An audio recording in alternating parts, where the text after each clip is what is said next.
Hello students, हम पढ़ रहे हैं differentiation of vector based theorem.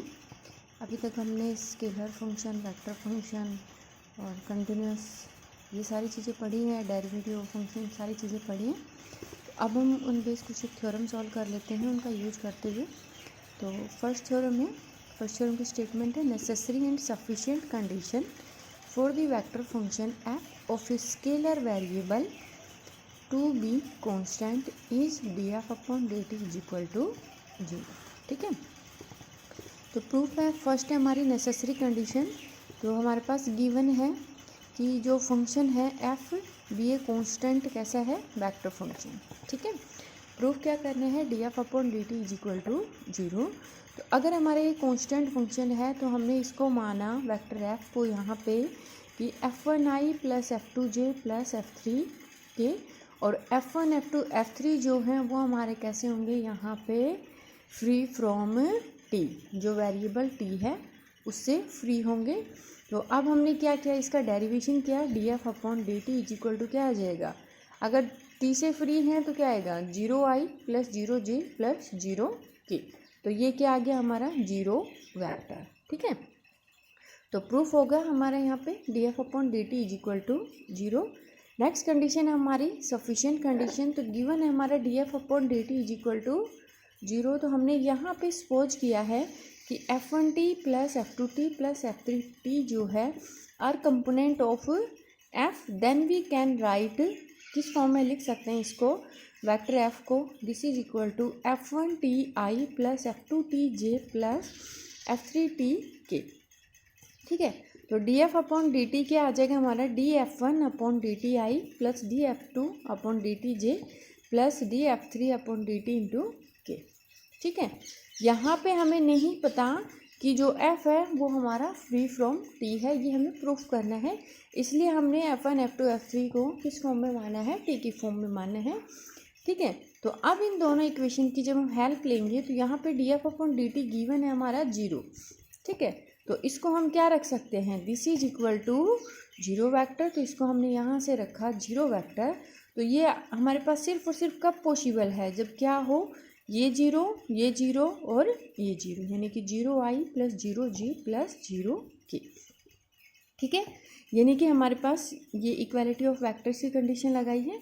तो D f one upon D T is equal to 0, d f two upon D T is equal to 0, d f three upon D T is equal to 0। Proof हो गया, यानी कि f1 f2 f3 जो है वो कैसे हमारे constant हैं, इंडिपेंडेंट ऑफ t हैं। तो वेक्टर f जो है वो हमारा क्या आ जाएगा यहाँ पे, कांस्टेंट वेक्टर फंक्शन। ठीक है, क्लियर। सेकंड थ्योरम है हमारी necessary and sufficient condition for the vector function f of a scalar variable t to have a constant magnitude is f dot df upon dt is equal to 0। ठीक है, तो necessary condition क्या है कि vector f है वो हमारा कैसा है, f be a vector function scalar variable t का।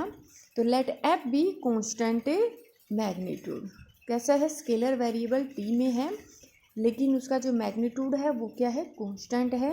तो हमें प्रूफ करना है f dot D F upon D T is equal to 0।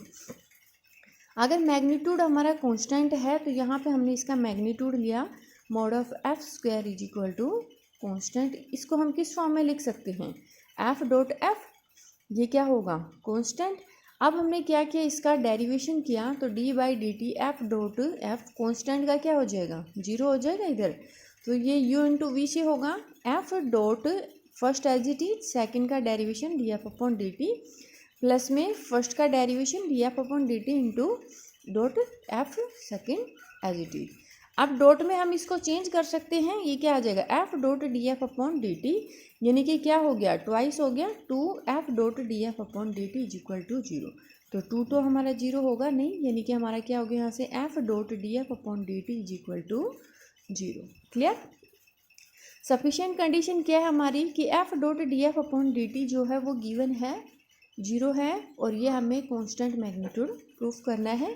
तो इसका जब हम ट्वाइस करेंगे तो उससे भी कोई इफेक्ट नहीं पड़ेगा, twice f d F upon D T is equal to zero, तो इसको हम 2 टाइम लिख सकते हैं f dot D F upon D T plus f dot D F upon D T is equal to zero. और ये हमारे पास क्या हो गया, डेरिवेशन किसका, एफ डॉट एफ का हो गया। ठीक है, इसको हम क्या लिख सकते हैं, बोथ साइड हमने क्या किया, इंटीग्रेशन, या फिर हमारे पास इंटीग्रेशन किया तो ये हो गया एफ डॉट एफ, इधर क्या आ जाएगा कांस्टेंट, और इसको हम क्या लिख सकते हैं, magnitude of f square this is equal to constant, यानी कि जो वेक्टर फंक्शन एफ है उसका क्या होगा, कांस्टेंट मैग्नीट्यूड। ठीक है, क्लियर। नेक्स्ट थ्योरम है हमारी, if the vector function f of a scalar variable t has a constant magnitude then f and d F upon D t are perpendicular provided d F upon D T is not equal to zero. ठीक है, तो पीछे वाली theorem का use करते हुए कि F जो है वो कैसा है, हमारा वेक्टर फंक्शन है वेरिएबल टी में, और इसका जो मैग्नीट्यूड है वो कैसा है, कांस्टेंट है, तो यानी कि mod of f square is equal to constant, f dot f is equal to constant, इसका डेरिवेशन किया तो ये आ गया हमारा this is equal to zero. तो अगेन क्या हो जाएगा, twice f dot D F upon D T is equal to zero, यानी कि हमारे पास यहाँ से आ गया f dot D F upon D T is equal to zero. यहाँ तक हम पीछे वाली थ्योरम में प्रूफ कर चुके हैं। अब यहाँ पे हमारे पास प्रोवाइड किया है कि d F upon D T is not equal to zero, तो यहाँ पे d F upon D T तो जीरो है नहीं, और वेक्टर एफ जो है वो स्केलर वेरिएबल टी में है, और कैसा है, उसका मैग्नीट्यूड कांस्टेंट है, यानी कि ये भी जीरो नहीं है। तो ये सिर्फ और सिर्फ कब पॉसिबल जीरो है हमारे पास, कि जब डॉट प्रोडक्ट हमारे पास जीरो होगा, तो यानी कि एफ और D F upon D t जो है वो क्या है, परपेंडिकुलर है। ठीक है, क्लियर हुआ, क्योंकि हमारे पास गिवन है d F upon D T is not equal to zero, और वेक्टर एफ स्केलर वेरिएबल में टी में है, और उसका मैग्नीट्यूड क्या है, कांस्टेंट है, यानी कि वो भी हमारे पास जीरो नहीं है। तो डॉट प्रोडक्ट हमारे पास सिर्फ और सिर्फ तभी पॉसिबल होगी जीरो जब ये दोनों क्या होंगे, प्रोडक्ट। तो एफ जो है वो परपेंडिकुलर होगा D F upon D T के। ठीक है, यही है थ्योरम।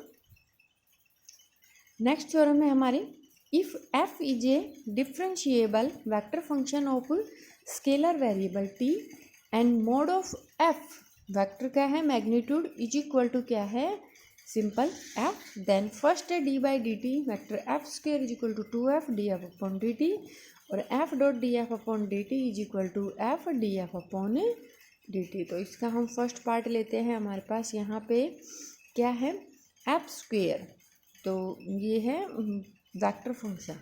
ठीक है, या फिर आप क्या लिख सकते हो कि जो मैग्नीट्यूड ऑफ एफ स्क्वायर करेंगे तो इसको हम क्या लिख सकते हैं, एफ डॉट एफ वेक्टर में। ठीक है, तो यानी कि f square is equal to mod of f square, और ये हमारे पास गिवन क्या है, सिंपल एफ है, तो this is equal to f square. अब हमने क्या किया, इसका डेरिवेशन, क्योंकि हमें इसका डेरिवेशन करना है इसलिए हमने यहाँ पे ये एफ स्क्वायर लिया है। तो d by D t f square is equal to d by D t किसका हो जाएगा, सिंपल एफ स्क्वायर का। तो यहाँ पे इसका जो हम डेरिवेशन करेंगे तो ये क्या आएगा, 2f D F upon D T, और इधर क्या है हमारा, इसको हम किस फॉर्म में लिख सकते हैं, एफ डॉट एफ, और ये हो जाएगा mod of f square, then f dot f is equal to mod of f square this is equal to simple f square. Condition given है हमारे पास, कंडीशन अप्लाई किया, आप बोथ साइड हमने क्या किया, इसका derivation with respect to t, तो क्या आ जाएगा, u इंटू वी में first as it is, second का डेरिवेशन, फर्स्ट का डेरिवेशन, सेकेंड एडिशन, और इधर हो गया 2f D F upon D T. तो ये हमारे पास कितने टाइम है, 2 टाइम है, इसको हम इंटरचेंज कर सकते हैं, तो इसको हमने यहाँ पे क्या कर दिया, इंटरचेंज, और ये इधर आ गया as it is 2f D F upon D T. तो ये हो गया हमारे पास twice 2f dot D F upon D T is equal to 2f D F upon D T. तो ये बोथ साइड से 2 कैंसिल हो गया, तो f dot D F upon D T is equal to F D F upon D T. तो इसकी जो second condition है वो हमारी क्या है, f dot D F upon D T is equal to F D F upon D t. ठीक है, क्लियर हो गया प्रूफ। फर्स्ट हमारी डायरेक्ट डेरिवेशन होते ही कंप्लीट हो रही है। नेक्स्ट थ्योरम है हमारी, necessary and sufficient condition for the vector function f of a scalar variable t to have constant direction is f cross D F upon D T is equal to 0। तो हमारे पास यहाँ पे given है vector F क्या है, scalar variable T में। तो सपोज किया हमने यहाँ पे कैपिटल एफ को हमने क्या ले लिया, यूनिट वेक्टर ले लिया, किसका, वेक्टर एफ का। ठीक है, उसी डायरेक्शन में हमने क्या लिया है, कैपिटल एफ यूनिट वेक्टर, जिस डायरेक्शन में हमारा वेक्टर एफ है उसी डायरेक्शन में। तो यहाँ पे लिया है if simple F denote the magnitude of F. तो ये हमारे पास सिंपल एफ जो है वो क्या हो जाएगा, वेक्टर एफ का मैग्नीट्यूड।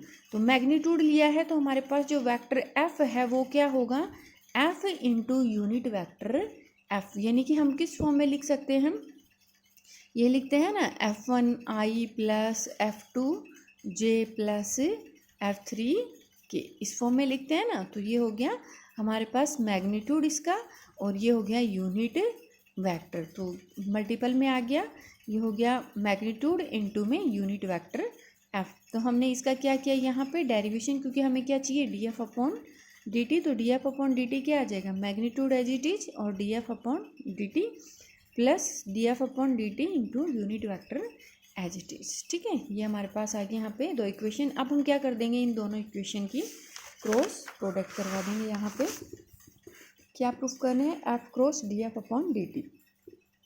तो एफ क्या है हमारा, F into unit vector F cross D F upon D T क्या है, F D F upon D T plus D F upon D T into unit vector F. तो ये आ गया हमारे पास, इसको लिख सकते हैं हम यहाँ पे, अंदर क्रॉस प्रोडक्ट करवाएंगे तो एफ इंटू एफ क्या हो जाएगा, एफ स्केल, और ये हो गया हमारा unit vector F cross D F upon D T plus F, और D F upon D T तो कांस्टेंट हो गई, ये बाहर आ गया, और ये हो गया एफ क्रॉस एफ। तो ये कंडीशन हमारी आई क्रॉस आई जे क्रॉस जे हमारा क्या होता है, 0 होता है। तो एफ क्रॉस एफ क्या हो जाएगा, 0, क्योंकि ये भी यूनिट वेक्टर और ये भी क्या है, यूनिट वेक्टर लेट किया है। तो ये हो गया हमारा यहाँ से 0। तो यहाँ आ गया f cross D F upon D T is equal to f square into unit vector F cross D F upon D t. ठीक है, ये होगी हमारी थर्ड इक्वेशन। अब इसमें दो कंडीशन है, दोनों कंडीशन हम प्रूफ करते हैं। यहाँ तक हमने इसको प्रूफ किया है। तो फर्स्ट है हमारी नेसेसरी कंडीशन, क्योंकि थ्योरम में बोला है कि prove necessary and sufficient condition. तो नेसेसरी कंडीशन है हमारी, सपोज किया है हमने f has a constant direction as direction of f and unit vector f is same. ये हमने सेम लिया था कि जो वेक्टर एफ है और यूनिट वेक्टर एफ है दोनों की डायरेक्शन क्या होगी, सेम। तो direction of unit vector f is constant, क्योंकि इसकी जो डायरेक्शन है वो क्या है, कांस्टेंट है। तो यूनिट वेक्टर की डायरेक्शन भी क्या होगी, कांस्टेंट। तो also magnitude of vector f is constant, क्योंकि ये हमारे पास मैग्नीट्यूड ऑफ यूनिट वेक्टर का क्या होता है, कांस्टेंट, और वो क्या होता है, यूनिट होता है। ठीक है, तो unit vector f is a constant vector, constant vector है तो इसका डेरिवेशन टी के रेस्पेक्ट में is equal to 0, d F upon D T is equal to 0। D F upon D t हमारा यहाँ पे 0 है, तो ये हो गया थर्ड इक्वेशन। यहाँ पे रखा हमने d F upon D T is equal to 0, तो क्रॉस प्रोडक्ट में 0, ये कंप्लीट क्या हो गया, 0, यानी कि f cross D F upon D T is equal to 0। ठीक है, सफिशिएंट कंडीशन है, सपोज किया f cross D F upon D t हमारा 0 है। तो अब इस इक्वेशन का यूज करते हुए कि f cross D F upon D T is equal to 0, तो इधर हमने लिया f square unit vector F cross D F upon D t भी क्या होगा, 0 वेक्टर होगा।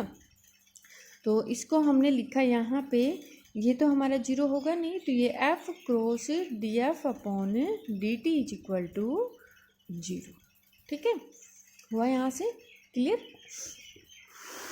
ये हो गया। क्योंकि ये जो ध्यान रखना कि जो एफ स्क्वायर है वो कंप्लीट के बाहर है। ठीक है, यहाँ पे हमने नहीं दिया कंप्लीट के बाहर, तो ये हो गया हमारा f cross D F upon D T is equal to 0। और यूनिट वेक्टर एफ जो है वो कैसा है हमारा, कांस्टेंट मैग्नीट्यूड, कांस्टेंट मैग्नीट्यूड है, तो यानी कि इनकी जो डॉट प्रोडक्ट होगी वो भी क्या होगी, 0 होगी। F dot D F upon D T is equal to 0। ठीक है। अब इन दोनों इक्वेशंस की हेल्प से both are equal to zero. सिर्फ और सिर्फ कब जीरो हो सकता है, जब d F upon D t जो है वो क्या होगा, जीरो, यानी कि जो यूनिट वेक्टर एफ है वो कैसा है, constant, and direction of vector f is constant, क्योंकि ये हमारे पास कांस्टेंट है और दोनों की डायरेक्शन क्या है, सेम है, तो यानी कि जो वेक्टर एफ है उसकी डायरेक्शन भी क्या होगी, हमारी कांस्टेंट होगी। ठीक है, ओके, थैंक यू।